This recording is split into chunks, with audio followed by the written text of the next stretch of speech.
século IX, surgiram os grupos de homens armados com arcos, chamados de arqueiros, para manter a ordem nas regiões, porque enfrentavam os mesmos problemas que a Inglaterra e a França. Essas fraternidades eram formadas pelas comunidades locais e eram conhecidas como fraternidades. Mais tarde, em 1476, essas organizações se juntaram e se transformaram na Santa Irmandade. Apesar de não ser totalmente privada, como na Inglaterra, ela não era controlada pelo poder central, como acontecia com o Marechal na França. A Santa Irmandade foi extinta em 1834, pouco antes da criação da atual força policial do país, a Guarda Civil. Assim como a polícia, a galera que cuidava da justiça também não era centralizada.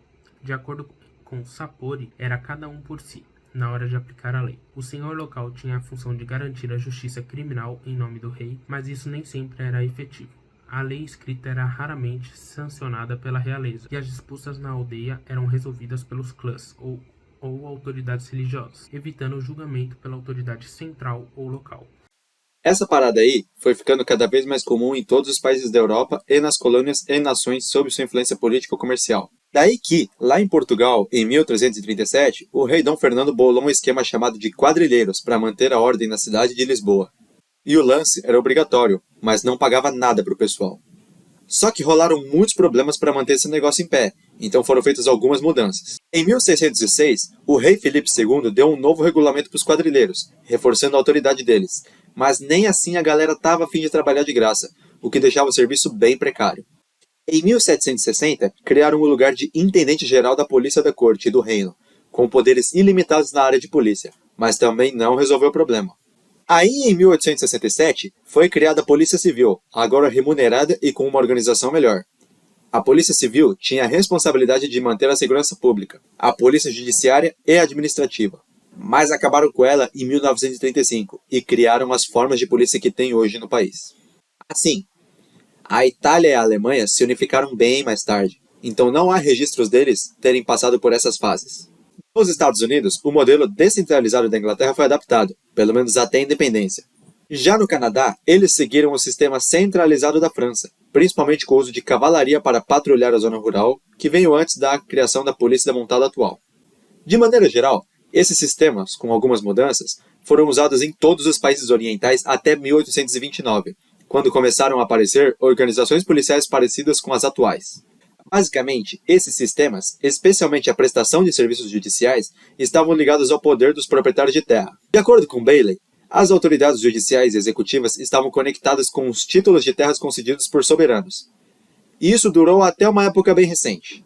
O direito dos proprietários de terras na Prússia, os Junkers, de aplicar a justiça não foi abolido até 1872. Enquanto o do proprietário russo, embora atenuado depois da emancipação dos servos em 1864, durou até a Revolução de 1918. Na Índia e na China, o poder policial dos proprietários de terra oscilou de acordo com a força dos impérios, desde tempos antigos até meados dos séculos XIX e XX, respectivamente.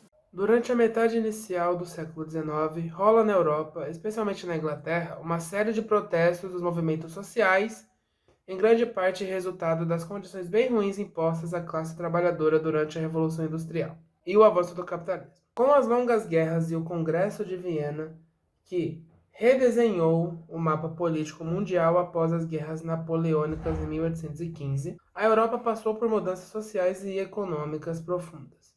Foi nessa época que surgiram os primeiros movimentos operários, como o ludismo, que era contra o desemprego causado pela mecanização da indústria em 1810, e o cartismo, que lutava pelo direito de voto dos trabalhadores na mesma época. Em 1817, um movimento chamado Marcha da Fome levou uma turma até Londres, contando com a participação de milhares de pessoas.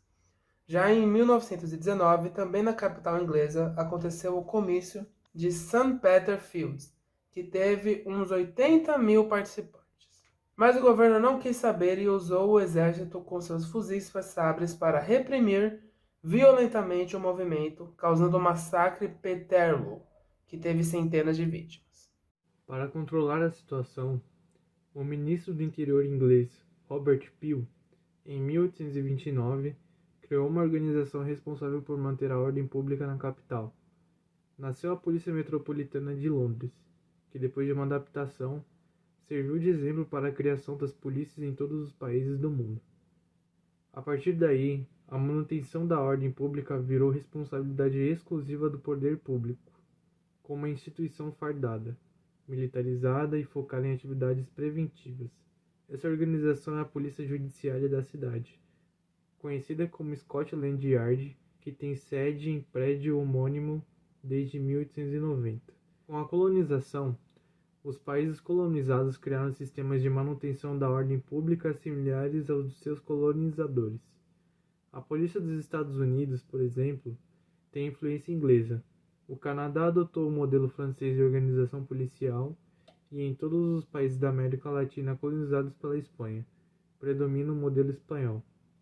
As colônias espanholas tinham órgãos administrativos chamados de cabildes, uma espécie de prefeitura. Esses órgãos contavam com um alguacil maior, um funcionário público que garantia o cumprimento das regras de convivência social, reprimia jogos proibidos, prendia criminosos e fazia rondas pela cidade, ou seja, uma atividade policial. É nóis, galerinha, se inscreve no canal, deixa o like.